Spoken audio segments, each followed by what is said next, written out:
بسم الله الرحمن الرحيم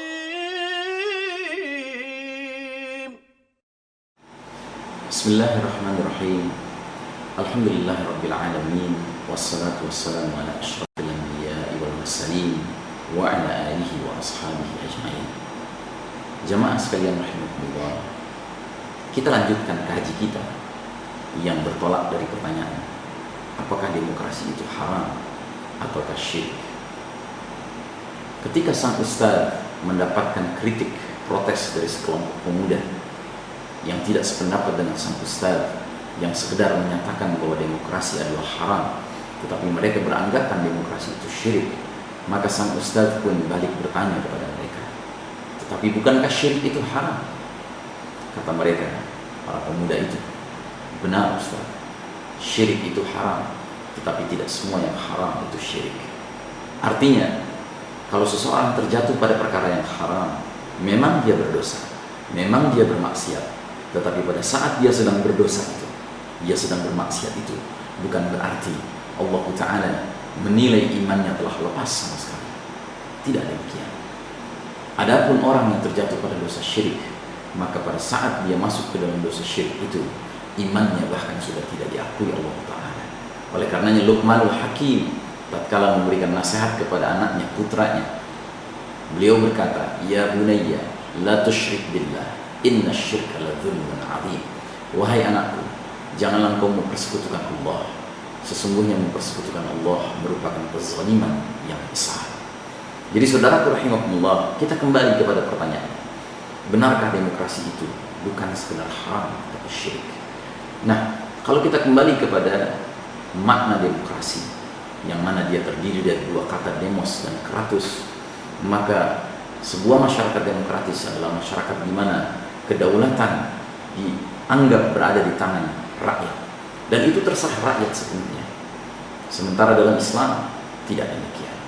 Islam menyatakan bahwa kedaulatan tertinggi ada di tangan Allah Rabbul Alamin, pencipta, pemilik, pemelihara, penguasa jagat raya ini. Dan kita justru dikatakan muslim kalau kita menyerahkan diri kepada kekuasaan dan kedaulatan Allah Ta'ala itu. Dan di antara bentuk konkretnya adalah kita tunduk kepada hukum dan syariat yang bersumber dari Allah Ta'ala. Dan kita selaku manusia hanya memiliki wewenang untuk menerapkan, untuk melaksanakan, untuk mengimplementasikan hukum syariat Allah Ta'ala itu. Tetapi kita tidak dibenarkan untuk terlibat di dalam merumuskan syariat, merumuskan perkara yang halal dan haram. Tidak, karena perkara ini adalah sepenuhnya hak prerogatif Allah Ta'ala. Mungkin ada yang mempermasalahkan, lalu bagaimana dengan aturan seperti lampu merah, seperti aturan yang diharuskannya memakai kartu tanda penduduk, dan lain-lain sebagainya. Saudaraku, ini adalah perkara yang sudah kategorinya furu'iyah, perkara cabang-cabang dalam kehidupan manusia. Kita menyebutnya sebagai urusan teknis administratif, yang dalam perkara seperti ini memang Islam tidak memandang dia sebagai perkara yang mutlak, tetapi perkara yang terbuka sifatnya. Dan dalam urusan ini manusia diberikan wewenang untuk merumuskannya. Tetapi yang kita sedang bicarakan adalah perkara apakah manusia diizinkan memiliki wewenang untuk merumuskan halal dan haram dalam perkara yang Allah Ta'ala sudah tegaskan halal, dalam perkara yang Allah sudah tegaskan haram.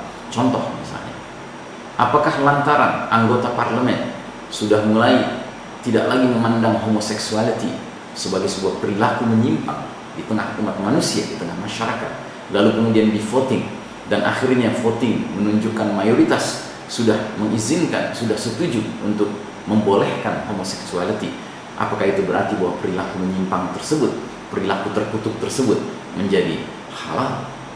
Tetapi dalam sebuah masyarakat demokratis begitulah adanya. Sementara dalam masyarakat Islam tidak mungkin hal seperti itu terjadi. Kenapa? Karena dalam masyarakat Islam kita punya prinsip sebagaimana Nabi SAW telah bersabda, al-halalu bayyinun wal haramu bayyinun. Yang halal sudah jelas, yang haram sudah jelas, sehingga tidak mungkin manusia memiliki peluang untuk mengutak-atik perkara yang halal, perkara yang haram ini. Nah, oleh karenanya di antara dalil lain lagi yang sepatutnya menjadi pertanyaan kita, apakah demokrasi ini sekedar haram ataukah syirik, adalah surat An-Nisa ayat 59. di mana Allah Ta'ala berfirman, a'udzubillahi minasyaitonir rajim, fa in tanaza'tum fi syai'in farudduhu ila Allah war rasul in kuntum tu'minuna billahi wal yawmil akhir dzalika khairu wa ahsanu ta'wila.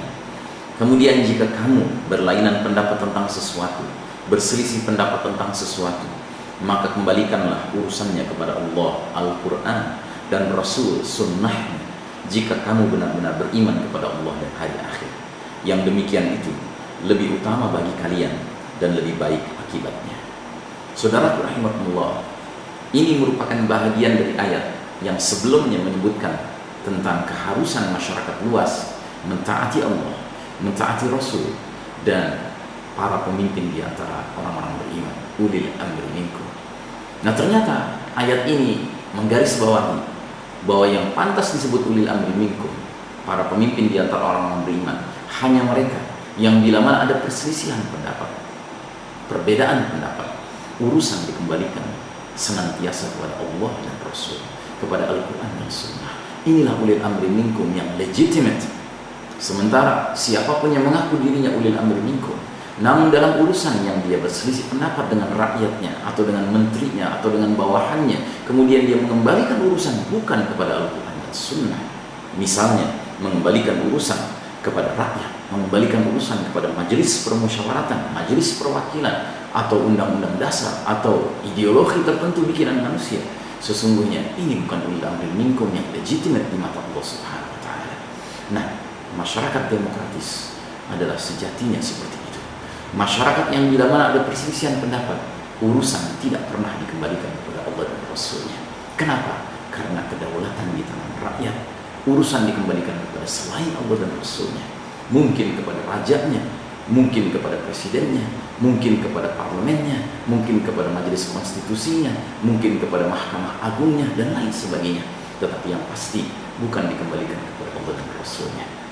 Nah, sementara Islam mengajarkan bahwa di antara makna utama dari seseorang bertauhid, mengesahkan Allah Ta'ala, adalah menyerahkan urusan hukum semata-mata kepada Allah Ta'ala. Di dalam Al-Quranul Karim, Allah Ta'ala berfirman, wa inil hukmu illa lillah. Hak menetapkan keputusan, hak menetapkan hukum hanyalah milik Allah Subhanahu wa Ta'ala. Ala lahul khalq wal amr. Ketahuilah, hak mencipta dan hak memerintah hanyalah hak Allah Ta'ala. Demikian firman Allah Ta'ala. Maka saudaraku rahimakumullah, bila urusannya sudah bukan mengesahkan Allah Ta'ala, berarti urusannya adalah mempersekutukan Allah Ta'ala. Sehingga saya khawatir jangan-jangan tesis para pemuda tersebut bahwasanya demokrasi bukan sekedar haram, tetapi demokrasi adalah syirik, memang benar adanya. Saudaraku rahimakumullah, mari kita renungkan perkara yang sangat fundamental ini. Semoga Allah membimbing kita ke jalan-jalan keridhaannya. Aqulu qouli hadza, astaghfirullah li wa lakum. Assalamualaikum warahmatullahi wabarakatuh.